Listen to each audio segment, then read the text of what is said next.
नमस्कार, स्वागत है आपका मनी 9 में और आप देख रहे हैं हमारी खास पेशकश जो सोने और चांदी पर है। सोने और चांदी की कीमतें लगातार सर पर दौड़ती जा रही है और कहाँ जाकर रुकेंगी ये किसी को नहीं पता। क्या 2026 में भी सोने और चांदी की ये चाल ऐसी बरकरार रहेगी जैसी हमने पिछले 1 साल में देखी है?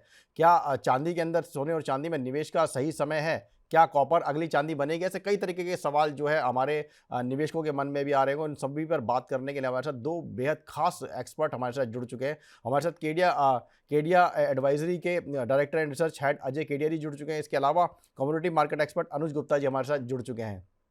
आप दोनों का बहुत-बहुत स्वागत है मनी 9 में।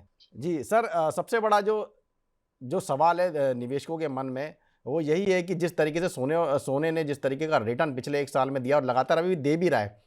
अभी आप चाहे 1 हफ्ते का देख लें रिटर्न या फिर 1 महीने का देख लें या फिर 3 महीने का या 6 महीने का, लगातार सोने के अंदर जो तेज़ी का मोमेंटम ही लगातार देखने को मिल रहा है। तो जो जियोपॉलिटिकल सिनेरियो इस समय चल रहा है, क्या आपको लग रहा है कि जियोपॉलिटिकल सिनेरियो ही सोने में तेज़ी की वजह और कितना आपको लग रहा है कि जियोपॉलिटिकल जो सिनेरियो है जो आगे भी सोने की चाल को प्रभावित करेगा? अजय जी आपसे सवाल है। देखिए जी, सबसे पहले अगर हम समझे तो सोना एक ऐसा मेटल है। जब भी कोई भी ग्लोबल मार्केट में कोई भी अनसर्टेनिटी होती है तो सेफ हेवन के तौर पे सोना देखा जाता है या उस पर रिएक्शन फटाफट दिखाई देता है। पिछले 25-50 सालों में हमने देखा कि सोने का बढ़ने का एक आधा कारण होता है। जैसे कोई लड़ाई हो गई, जैसे 90s में लड़ाई होती तो सोना बढ़ गया। Y2K का इशू हुआ तो हमने सोना बढ़ते हुए देखा। या 2008 में फाइनेंशियल क्राइसिस आई तो सोना बढ़ गया। 2013 के अंदर हमने देखा कि ब्रेग्जिट 2016 में हमने ब्रेग्जिट देखा तो सोना बढ़ा। लेकिन इस बार जो लास्ट 3 इयर्स की अगर हम बात करें तो यहाँ पे बैक टू बैक तीन चार ऐसे ट्रिगर्स थे जो एक साथ आ गए। उदाहरण के तौर पे जियो पॉलिटिकल टेंशन, हम जानते हैं रशिया यूक्रेन, मिडिल ईस्ट, और फिर US Venezuela, US Iran, US green land, ये सब चल रही है तो वो गोल्ड को सपोर्ट कर रही है। डी डॉलराइजेशन है जिसकी वजह से डॉलर में बिकवाली है और गोल्ड में होल्डिंग्स बढ़ा रही है सेंट्रल बैंक, वो कंसिस्टेंट 1,000 टन की बाइंग चल रही है। कहीं ना कहीं डिमांड और सप्लाई के बीच में मिसमैच थी। इसके लिए फाइनेंशियल प्लेयर जो मार्केट में एंटर किए, ये सबसे बड़ा टर्निंग पॉइंट था 2022 से, जहां पे हम देख रहे हैं ईटीएफ ईटीपी के अंदर बाइंग थी। जी। तो ये सारे फैक्टर जो थे अब तक वो सोने को सपोर्ट कर रहे थे और 2026 में अभी भी बने हुए हैं। हालांकि देखिए पास्ट ट्रैक रिकॉर्ड दिखाते हैं, कभी भी ऐसे इवेंट्स होते हैं तो सोना जनरली 20, 30, 40, 50% बढ़ता है। बट आज हम एक साल में 100% की तेजी, मतलब डबल होता हुआ देखे हैं। तो जब तक ये इवेंट चालू है सपोर्टेड जरूर है, बट जैसे जैसे मैच्योर्ड होंगे तो करेक्शन भी ड्यू रहेगा। बट टाइमिंग ये इवेंट चालू है, इसी की वजह से सोना आज 5,000 के करीब, $5,000 के करीब जाने की तैयारी कर रहा है। जी।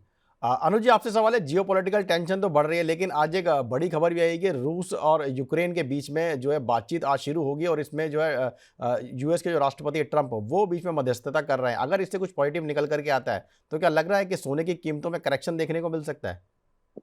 देखिए नरेंद्र जी, बिल्कुल आपने ठीक कहा कि अगर कोई भी पी स्टॉक होती है तो उससे जो प्रीमियम है वो वहां पर डाइल्यूट होता हुआ दिखाई देगा। हमने देखा भी है कि हालांकि पहले भी हमने बहुत पी स्टॉक होती हुई देखी है, सीज फायर होता हुआ देखा, बट कोई उससे रिजल्ट नहीं निकला। तो अगर इस बार रिजल्ट निकलता है तो फिर जो वॉर का प्रीमियम है वो वहां पर डाइल्यूट हो सकता है। हालांकि अगर आप देखेंगे तो आज ही गोल्ड ने अपना नया उच्चतम स्तर करीबन $49-50 के आसपास का बनाया और चांदी ने भी ऑलमोस्ट $99 के आसपास के लेवल्स बनाए हैं। तो अगर आप देखेंगे तो कहीं ना कहीं इंटरनेशनल लेवल पे गोल्ड और सिल्वर दोनों हाई बनाते हुए दिख रहे हैं। ऐसे में अगर ये न्यूज आती है कि कोई भी सीज फायर होता है तो हो सकता है कि वहां पर आपको एक प्रॉफिट बुकिंग आती हुई दिखाई दे, मगर इंपॉर्टेंट है कि वो कितने कारगर से देता है, ये बहुत इंपॉर्टेंट है। हमने देखा कि पिछले भी समय में कई बार पीस टॉक्स हुई हैं, सीज फायर हुआ है, बट उसके बाद भी कोई रिजल्ट नहीं निकले हैं। तो मुझे लगता है कि कहीं ना कहीं जो मार्केट के सेंटीमेंट्स है वो टोटली डिपेंड करेंगे जो भी मीटिंग होती है उस पर क्या आउटकम निकल के आता है। हालांकि अगर आप देखेंगे रशिया यूक्रेन को अगर आप छोड़ दें तो आप देखिए वहां पर वेनेजुएला को भी अब सपोर्ट आता हुआ दिख रहा है। वहीं ग्रीनलैंड के बारे में भी ट्रम्प साहब ने बोला है कि वो वॉर के बेस पर ग्रीनलैंड को नहीं लेंगे। तो यहाँ पर बात तो चल रही है, बट उसके बिटवीन भी हम देखेंगे गोल्ड सिल्वर के भावों में हाइक बनते हुए दिख रहे हैं, क्योंकि जो टैरिफ है वो यहाँ पर सबसे बड़ा रोल प्ले कर रहा है। तो इंपॉर्टेंट है कि जो जियोपॉलिटिकल टेंशन है अगर पूरी तरीके से खत्म होती है तो फिर आपको एक प्रॉफिट बुकिंग आती हुई दिखाई देगी। जी। अनुज जी, अगर सोने के अगर रिटर्न की अगर बात करें तो सोने का जो है काफ़ी अच्छा रिटर्न जो है काफ़ी देखने अच्छा रिटर्न रिटर्न देखने को मिला है।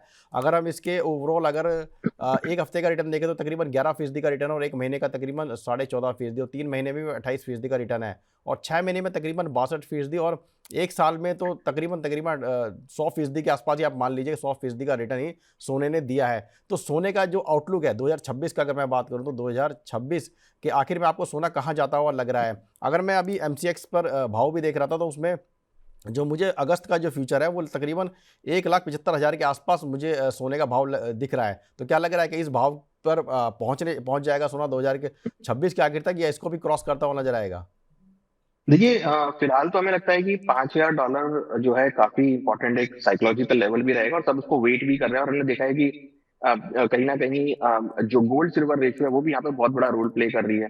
करीबन 50 के आसपास गोल्ड सिल्वर रेशियो आ गई, और ऐसे में लग रहा है कि जो ये रेशियो है ये यहाँ पर कुछ मेंटेन होती हुई दिखाई देगी। बट फिलहाल उस रेशियो के अकॉर्डिंगली लग रहा है कि गोल्ड में जो मोमेंटम है वो सिल्वर के मुकाबले यहाँ पे ज्यादा हो सकता है। तो हमें लगता है कि इनिशियली तो $5,000 का लेवल रहेगा। अगर वो ब्रेक होता है तो हमें लगता है कि करीबन $5,200 तक के लेवल आपको गोल्ड में देखने को मिल सकते हैं। हालांकि ये जो हम टारगेट है ये हमें लगता है कि दिवाली 2026 तक के रहेंगे। बट अगर इन बिटवीन ये टारगेट हिट होते हैं तो विल रिवाइज द टारगेट। जी। अजय जी, आपसे एक सवाल है मेरा, अगर कोई जैसे सोने की कीमतें लगातार भाग रही है और निवेशक सोच रहे हैं कि कहीं उनकी गाड़ी छूट तो ना गई, फोमो वाली एक फीलिंग होती है लोगों के अंदर कि लोग लगातार सोना भाग रहा है, तो क्या मैं अब निवेश कर दूं?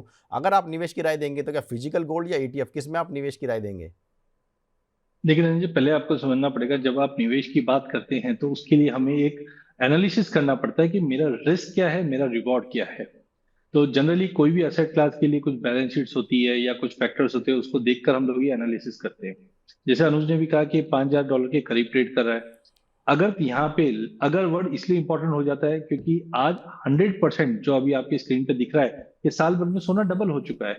तो पहला चीज, आप यहाँ से कितना उम्मीद करें, पिछले साल जितना रिटर्न, तो गलत है आपका एक्सपेक्टेशन। क्योंकि अगर आप 100% का जंप यहाँ से देखोगे तो $5,000 का ये आप मान के चलिए कितना, $10,000 हो जाएगा। हाँ, जी। एक पोमो बना हुआ है कि मार्केट में शॉर्टेज है, ये सब है। और कमोडिटी देखिए इसी चीज के लिए जानी जाती है, वो है सब्स्टिट्यूट रिस्क। जी। 2008 में प्लेटिनम $2,300 था, पोमो बना, लेकिन मार्केट क्रैश करके $650 था। कच्चा तेल $150 जाता है 2008 के अंदर, पोमो बनता है कि 200, 250, $300 हो जाएगा, करेक्ट करके $50 आ जाता है। तो यहाँ पे आपको पहले समझना है कि मैं अगर इन्वेस्ट करूंगा तो मुझे रिटर्न कितना चाहिए। तो मैं बोलता हूँ 20% का जो नेचुरल रिटर्न होता है गोल्ड में, लेट से कि 5 साल से जो मिल रहा है, लेकिन उसके साथ साथ मेरे को रिस्क कितना है, तो मुझे लगता है आज की डेट में रिस्क ज्यादा है। तो मैं कोई सलाह नहीं दूंगा कि करंट लेवल से आपको निवेश करना चाहिए। हाँ, ट्रेड पॉइंट ऑफ व्यू से डेफिनेटली जब तक ये 4700 का लेवल ब्रीच नहीं करता, आप बाय कर लीजिए। 5150 का लेवल मिल जाए, आप बुक कर लीजिए। बट निवेश के लिए ये लेवल सही नहीं है। हाँ, अगर फिर भी आपको करना है तो बेटर वे होता है एसआईपी। अब तो ईटीएफ भी आ चुके हैं, गोल्ड ईटीएफ, सिल्वर ईटीएफ। आप अगले 6 महीने का मानस बना के चलिए कि मुझे हर महीने छोटा छोटा निवेश करके चलना है। समझो कि ₹1,00,000 इन्वेस्ट करना है, तो 10-10 हजार अगले 10 महीने के लिए मैंने निवेश कर दिया। और मेरा होल्डिंग पीरियड रहेगा वो 2 से 3 साल का रहेगा। तब जाकर आप जी। अच्छा रिटर्न मिलना देख पाओगे। लेकिन पिछले साल का 100% का रिटर्न गोल्ड में और 250% का रिटर्न चांदी में देखकर आज अगर आप कूदोगे तो आपको उतने रिटर्न नहीं दिखेंगे, क्योंकि चीजें जो मैच्योर्ड हुई है पिछले 2 सालों में, वो कहीं ना कहीं अब ठहराव लेके आएगा। तो निवेश की सलाह नहीं है, ट्रेड के पर। हाँ, घर में शादी है, आप ले लीजिए, क्योंकि शादी में आप सोना चांदी लेते हो ना, वो 1-2 साल में जाके बेचने वाले नहीं हो, 5-10 साल बाद देखने वाले हो। जी। तो घर में शादी भी है, ले लीजिए। निवेश के लिए मेरी एज ऑफ ना कोई सलाह नहीं, वेट कीजिए, करेक्शंस आने दीजिए, फिर आप री एंटर कीजिए। करना है तो ईटीएफ में एसआईपी के द्वारा निवेश करें। जी। सर, बजट के अंदर 1 हफ्ते से भी कम का समय रह गया है जी, तो क्या जिस एक बार सरकार ने एसजीबी एक स्कीम चलाई थी, लेकिन वो स्कीम जो है फेल होती हुई नज़र आई। तो क्या लग रहा है कि बजट में सरकार इस तरह की कोई स्कीम लेकर के आ सकती है फिजिकल गोल्ड में खरीदारी को हतोत्साहित करने के लिए? देखिए रंजन, मुझे नहीं लगता है वो स्कीम कोई फेल हुई है। बिकॉज क्या समझिए, ये 2012, 13, 14 में हमारे इंपोर्ट होते थे 1,000 टन के आसपास। गवर्नमेंट ने समझा कि एक फिजिकल डिमांड होती है और एक इन्वेस्टमेंट डिमांड होती है। तो why don't we separate each, क्योंकि आज हम लोग कोई भी गोल्ड को इंपोर्ट करके रखते हैं तो वो एक नॉन डिविडेंड असेट बताया जाता है। तो गवर्नमेंट ने क्या किया कि डिजिटल पे हम आ जाते हैं या बॉन्ड पे आते हैं, जहां पे आपको 2.5% का इंटरेस्ट भी मिलेगा और बेनिफिट भी मिलेगा। क्योंकि गोल्ड ज्यादा करके वो पीरियड में एक स्टैग्नेंसी रेंज में चलता था। उससे बेनिफिट क्या हुआ, जो हमारा 1,000 टन का इंपोर्ट 12-13 में हुआ करता था, वो गिर के 650-700 तक आ गया। अब एवरेज 800, 850। लेकिन अनदर जो डिमांड ईटीएफ के द्वारा आई है या डिजिटल गोल्ड के द्वारा आई है या बॉन्ड के द्वारा आई है, ये इन्वेस्टमेंट डिमांड है। तो मुझे नहीं लगता कि गवर्नमेंट वापस को रिवाइव करे, क्योंकि अब हमको एक बोल सकते हैं एडिक्शन बोल सकते हैं, या दिखने लग गया है कि डिजिटल में अगर मैं जाता हूँ, बॉन्ड में जाता हूँ, तो मेरा मेकिंग चार्जेस बचता है और इजीली मैं उसमें एंट्री और एग्जिट कर पाता हूँ। तो गवर्नमेंट जो हमें सिखाना चाहती थी कि गोल्ड अब आप निवेश के लिए, क्योंकि इंडिया में हम लोग गोल्ड बाय नहीं करते, हम कंज्यूम करते हैं। हमने गोल्ड लिया, जी, वो कभी बेचने के लिए नहीं आते, लेकिन जब आप निवेश करते हो गोल्ड में, तो आप लोगे 20% का रिटर्न मिलेगा, आप निकालोगे 20 को। तो जी, आई थिंक कि वो स्कीम बहुत किक स्टार्टर था। अब वापस मुझे नहीं लगता पर्सनली आनी चाहिए, लेकिन हाँ, हमारे पास ईटीएफ्स आ चुके हैं, मल्टी एसेट फंड आ चुके हैं, वहां पे आप निवेश करके चल सकते हैं। जी। अनुज जी, इस बजट आने में 1 हफ्ते से कम का समय बचा है, तो क्या आपको लग रहा है कि इम्पोर्ट ड्यूटी को लेकर के कुछ सरकार फैसला ले सकती है? गोल्ड पर इम्पोर्ट ड्यूटी में कुछ बढ़ोतरी कर सकती है या इसमें कुछ बदलाव कर सकती है? देखिए, जो भी इम्पोर्ट ड्यूटी का फैसला है, मुझे नहीं लगता कि ऐसा कोई सरकार फैसला लेगी, क्योंकि अ, अगर कोई इम्पोर्ट ड्यूटी बढ़ती है तो वो फिर कहीं ना कहीं स्मगलिंग और एक नेगेटिव रोल वहां पर एक्टिव होता हुआ दिखाई देगा। बट वो सरकार नहीं चाहती है, क्योंकि हम देखें तो यहाँ पर अभी सरकार ने 1 साल पहले ही 2 साल पहले ही जो इम्पोर्ट ड्यूटी यहाँ पे कम करी थी। तो मुझे नहीं लगता कि ऐसा इम्पोर्ट ड्यूटी पे कोई डिसीजन सरकार यहाँ पे लेगी। हाँ, हो सकता है कि जो ज्वेलर्स हैं उनके केवाईसी के ऊपर, या जो आप पैन कार्ड के ऊपर कोई भी आप खरीद रहे हैं उसके ऊपर डिसीजन हो सकता है। जी। सर, वो चांदी पर एक बार बात कर लेते हैं। अजय जी, चांदी में जिस तरीके की तेज़ी देखने को मिल रही है, गोल्ड को तो माना जाता है सेफ हेवन, लेकिन उसके साथ-साथ में चांदी भी लगातार जो है सोने का रिकॉर्ड तोड़ती हुई नज़र आ रही है। तो चांदी में जिस तरीके का रिटर्न देखने को मिला है पिछले कुछ दिनों में, वो शानदार रहा है। अगर 1 हफ्ते का रिटर्न आप देखो तो सिर्फ़ 1 हफ्ते में चांदी ने जो है 16.5% का रिटर्न दिया है। इतना रिटर्न तो शायद किसी एफडी में भी नहीं मिलता, और 1 महीने में 49%, 3 महीने में 127%, 6 महीने में तकरीबन 200% के आसपास, और 1 साल में तकरीबन 267%, लगभग जो है 2.5 गुने से ज़्यादा चांदी 1 साल के अंदर बढ़ चुकी है। तो क्या लग रहा है सर, जियोपॉलिटिकल टेंशन जो अभी चल ही रही है, क्या चांदी की कीमतों में और आगे तेज़ी देखने को मिल सकती है? देखिए, जो आपकी स्लाइड अभी सामने चल रही है उसमें 267% दिखा रहा है नरेंद्र जी, बिल्कुल आंख देखकर ऐसा लग रहा है कि ये चांदी है या कोई स्टॉक है। देखिए, चांदी के अलग अलग नाम है, हम उसको बोलते हैं मेटल, बेस मेटल भी बोलते हैं कुछ लोग, क्योंकि इंडस्ट्रियल यूज 56% तक हो गई है। या बोलते पुअर्स मैन गोल्ड, गरीबों का सोना बोलते हैं। और एक और नाम है, उसको बोलते हैं ईवल मेटल या डेविल जी, मेटल बोलते हैं। क्यों बोलते हैं? क्योंकि चांदी में चंचलता है। 1980 तो मुझे याद नहीं, मैंने देखा भी हो, क्योंकि मेरा जी, जन्म ही 82 का है। जब भी हमने देखा था $50 मार के वापस $6 आ गई थी।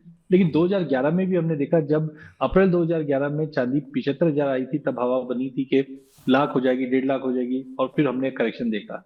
इस बार हमने देखा कि एक स्ट्रक्चरल बुल रन है, क्योंकि अब क्लीन एनर्जी के अंदर उपयोग बढ़ गया है, और डेफिसिट डेफिनेटली चल ही रहा है। आज 1000 से 1100 मिलियन आउंस का टोटल सप्लाई है, और डिमांड उसको एक्सीड कर रहा है, जिसकी वजह से ये बड़ी रैली बनी है, क्रिटिकल मेटल, ये सब कहानियां भी चल रही है। तो टाइमिंग मुझे लगता है कि जो गोल्ड सिल्वर रेशियो है वो 50 के करीब है।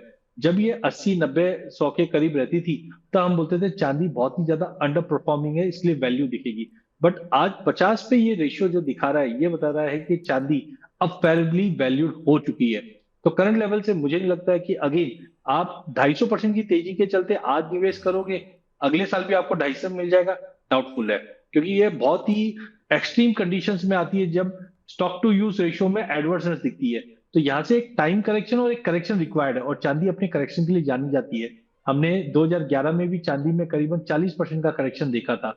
तो जी, मुझे लगता है कि जब तक ये 25-30% से ज्यादा का करेक्शन नहीं आता है, या एक टाइम करेक्शन मतलब कुछ समय तक मार्केट एक दायरे में नहीं रहता है, एडजस्ट नहीं होता है, तब तक इसमें निवेश करना थोड़ा सा ज्यादा रिस्की रहेगा। हाँ, अभी जो क्रिटिकल मेटल की सप्लाई शॉर्टेजेस ये सब चल रही है, वो प्राइजेस को $100 से 116 दिखा दे, बट करेक्शन कभी भी कुछ मोमेंट पे आ सकता है, उसके लिए थोड़ा सा अवॉइड कीजिए, क्योंकि ये रिटर्न जो दिख रहे हैं, ये एक ऐतिहासिक रिटर्न है, और ऐसा बहुत कम बार देखने मिलता है। जी। तो आप ये कहना चाहते हैं कि फ़िलहाल जो चांदी में इन्वेस्ट करना चाहते हैं, उन्हें अभी फ़िलहाल इन्वेस्ट करने से रुकना चाहिए, और उन्हें उन्हें करेक्शन का थोड़ा इंतज़ार करना चाहिए। तो 2026 के अंदर तक आप चांदी को कहाँ देख रहे हैं? देखिए, काफी बोलना मुश्किल है, बिकॉज मैंने अच्छे से ध्यान है, मेरा एक रिपोर्ट अगर आप गूगल करेंगे तो आपको पता भी चलेगा कि 70,000 का भाव था, तब हमने 1.5 लाख बताया था कि 18 महीने में हो जाएगा, और एक्चुअल में अक्टूबर में हो भी गया था। बट उसको 2 साल लगा, उसी को देखते हुए हमने रिवाइज किया कि 2 लाख होगा। बट वो 2 लाख 2026 के अंत तक पकड़े थे, बट वो भी हमने देखा दिसंबर में टच कर गया। और इनफैक्ट दिसंबर से लेकर जनवरी के बीच में ही हमने 1.5 लाख रुपए की तो तेजी देख ली है। टाइमिंग अगर इंटरनेशनली अगर मैं देखता हूं, तो मुझे लगता है $116 का एक रेजिस्टेंट फेस होता हुआ दिख रहा है। जो हायर साइड पे मैक्सिमम रहेगा। बट ध्यान रखिए, ये मेटल ऐसा है कि कोई भी चीजों में अगर चीज, जैसे चाइना की सबसे बड़ी सोलर मैन्युफैक्चरिंग कंपनी है लॉन्गी, वहां से एक अपडेट आया था 7 जनवरी को, जहां पे बताया गया था कि चांदी इतनी ज्यादा महंगी हो चुकी है कि हम कॉपर पे शिफ्ट हो जाएंगे, और कॉपर को नया गोल्ड को नई सिल्वर बन चुकी है, क्योंकि अब ये इंडस्ट्रियल आइटम इलेक्ट्रॉनिक्स में ये सब उपयोग होना स्टार्ट हो चुकी है, चांदी को रिप्लेस करना चालू हो चुकी है। तो मुझे लगता है कि डाउन साइड सपोर्ट है, कम से कम आप 30% का करेक्शन मान के चलिए, जो एटलीस्ट 70-72 का लेवल या उसके नीचे का रहेगा। तो ऊपर में 116 और नीचे में $70 तक का इनिशियल सपोर्ट दिखाई दे रहा है। तो जी मैं नई पोजीशन बनाने के लिए वेट करूंगा। जी अनुज जी, अगर किसी को चांदी में अगर इन्वेस्ट इन्वेस्ट करना हो तो उसमें आप क्या राय देंगे? क्या फिजिकल चांदी बेहतर है या ईटीएफ में बेहतर है? हमने ये भी देखा है कि जितनी गिरावट जो चांदी के अंदर होती है उससे ज़्यादा कहीं ज़्यादा गिरावट ईटीएफ में देखने को मिलती है। तो आप क्या सलाह देंगे निवेशकों को? देखिए, हमें लगता है कि अगर किसी को चांदी में निवेश करना है तो ईटीएफ तो बहुत अच्छा ऑप्शन है, जिसमें आप बहुत छोटी क्वांटिटी में ऐड कर सकते हैं। प्लस अगर आपको फिजिकल भी जाना है तो एक साथ पैसा ना डालें, आप छोटी छोटी क्वांटिटी में ऐड करते चले, क्योंकि देखिए हमें लगता है कि सिल्वर एक ऐसा प्रोडक्ट है और जिस तरीके का उसका इंडस्ट्रियल यूज हुआ है वो यहाँ पे सबसे ज्यादा यूजफुल है। और मुझे लगता है कि आने वाले 10 सालों में सिल्वर की जो डिमांड है वो यहाँ पर इंक्रीज होगी, क्योंकि जिस तरीके से एआई के ऊपर काम चल रहा है, एआई चिप्स के ऊपर काम चल रहा है, सोलर पैनल्स के ऊपर काम चल रहा है, रिन्यूएबल एनर्जी के ऊपर काम चल रहा है, तो उसमें सबसे ज्यादा यूसेज सिल्वर का होने वाला है। तो मुझे लगता है कि आने वाले 10 साल चांदी के लिए बहुत बेहतरीन रहेंगे। हाँ, ये हो सकता है कि थोड़ा बहुत आपको डिप देखने को मिले, तो उस डिप से घबराना नहीं है, और प्राइस अगर करेक्ट हो तो वहां पर आपको एड ऑन करना है। जी। अनुज जी, इसके अलावा मैं रोबोट कियोसाकी एक बहुत ही इनके काफ़ी चलते हैं, काफ़ी ये प्रेडिक्शन करते रहते हैं। चांदी को लेकर के भी इन्होंने इन्होंने प्रेडिक्शन किया है कि $200 जो चांदी पहुंच सकती है। क्या आपको लग रहा है कि $200 का भाव चांदी टच कर सकती है आने वाले समय में?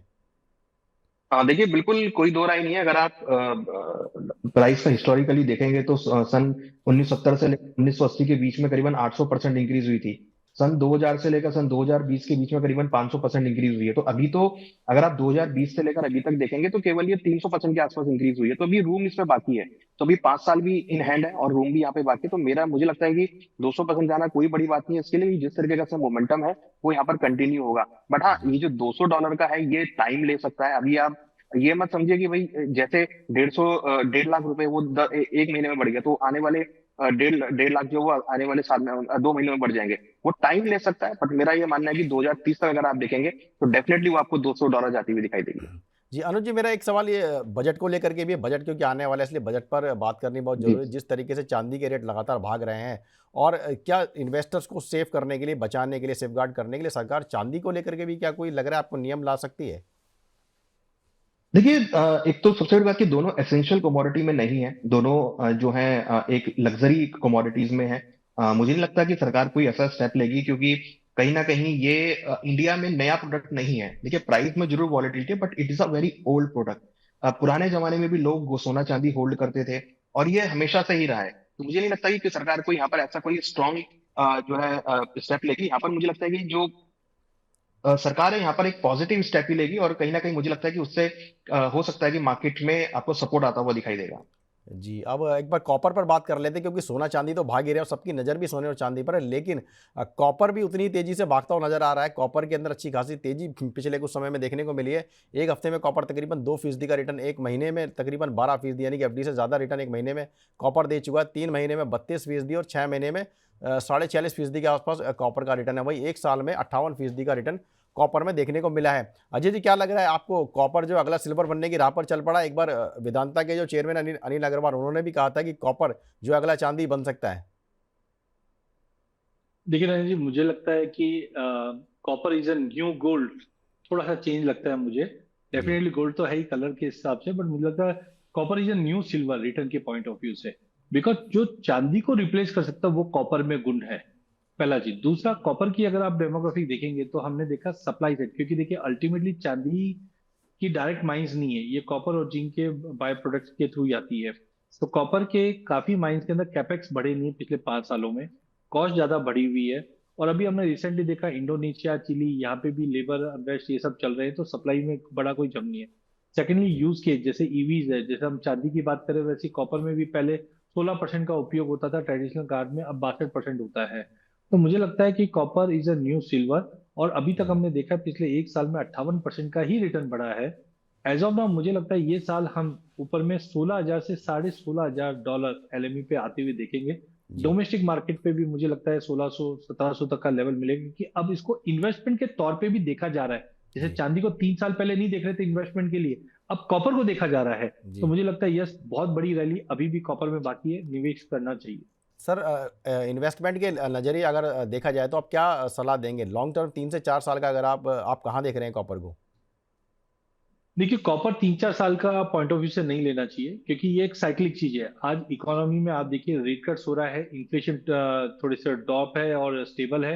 इसके लिए मुझे लगता है कि आप इसकी साइकिल पकड़िए 1.5-2 साल की।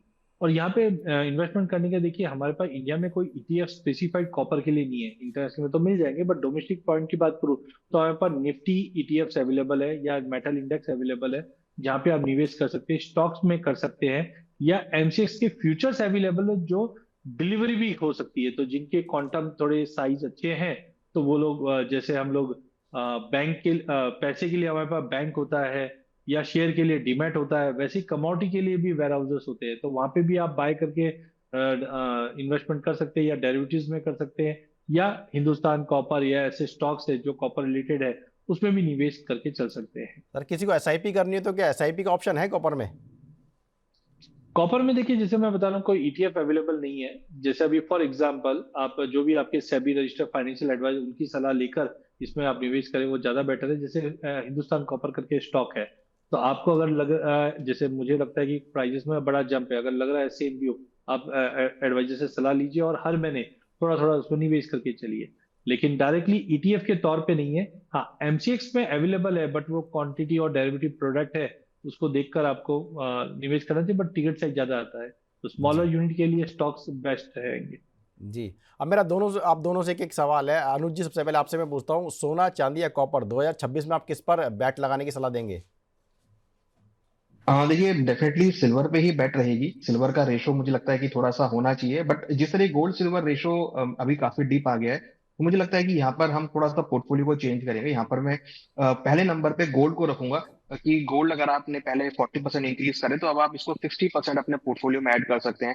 देन आप उसके बाद सिल्वर को इसमें ऐड कर सकते हैं। देखिए कॉपर की स्टोरी डिफरेंट है। कॉपर में अगर मोमेंटम आपको सिल्वर में मोमेंटम आएगा तो कॉपर में मोमेंटम देखने को मिलेगा। गोल्ड के अंदर अगर मोमेंटम आएगा तो आपको कॉपर के अंदर मोमेंटम देखने को मिलेगा। तो कॉपर तो एक डिफरेंट स्टोरी है, क्योंकि अगर आपको इंडस्ट्रियल मेटल में लगाना है तो आप कॉपर लगा सकते हैं। बट बुलियन की बात करें तो यहाँ पर मुझे लगता है कि गोल्ड और सिल्वर को प्रोपोर्शनेटली 60-40 के रेशो में इन्वेस्टमेंट करना चाहिए। जी। अजय जी, आप किस पर बैट लगाने की सलाह देंगे 2026 में निवेशकों को? अगर मैं इन्वेस्टमेंट पॉइंट ऑफ व्यू से अगर कैटेगरी दूं, तो सबसे पहला प्रेफर्ड मेरा रहेगा कॉपर। क्योंकि मुझे लगता है कि जैसे हम गोल्ड सिल्वर रेशियो बात करते हैं, वैसे सिल्वर कॉपर रेशियो बहुत ही एडवर्स है। तो जी मुझे लगता है कॉपर में बेहतरीन रिटर्न है। सेकंड रहेगा गोल्ड। जैसे अनुज ने कहा, बिल्कुल सही चीज है कि गोल्ड सिल्वर रेशियो अब 50 के नॉर्मल लेवल पे आ चुकी है। यहाँ से अगर रेशियो में जंप आता है, तो गोल्ड स्टेबल रहेगा एज कम्पेयर टू सिल्वर, या आउट परफॉर्म करेगा। और थर्ड नंबर पे आएगी चांदी, क्योंकि चांदी में मैं एक्सपेक्ट कर रहा हूँ एक करेक्शन आ जाए, उसके बाद फिर चांदी में हम निवेश करें। बट करंट लेवल पे सेफ्टी पॉइंट ऑफ व्यू से copper, then gold, and last रहेगी चांदी। जी। ठीक है सर, दोनों ही एक्सपर्ट अलग अलग सलाह दे रहे हैं। अनुज जी गोल्ड पर दाव लगाने की सलाह दे रहे हैं, तो अजय जी कॉपर के लिए दाव खेलने की सलाह दे रहे हैं। आप दोनों का ही मनी 9 को समय देने के लिए बहुत बहुत धन्यवाद। बहुत बहुत धन्यवाद धनेन्द्र जी। Yes। तो ये थे हमारे एक्सपर्ट जो सोने, चांदी और कॉपर पर अपना व्यू दे रहे थे। अगर आप भी देश दुनिया की बाकी खबरों से जुड़ा रहना चाहते हैं तो देखते रहिए मनी 9। बिगड़े हालात में कैसे बनेगी बात? जनता को चाहिए एक ही जवाब, क्या टैक्स का बोझ कम करेगी सरकार? टैरिफ का डर जब तक नहीं होगा पार, मुश्किल में रहेगा कारोबार। रिफॉर्म के एजेंडे से पीछे नहीं हटना है, लेकिन आगे क्या? सबका मिलेगा जवाब जब 1 फरवरी को पेश होगा देश का बजट। बजट 2026 का 360 डिग्री कवरेज सिर्फ मनी 9 पर। इकोनॉमी, शेयर बाजार और आपके इन्वेस्टमेंट पर क्या होगा असर, जानिए और समझिए हमारे साथ दिन भर।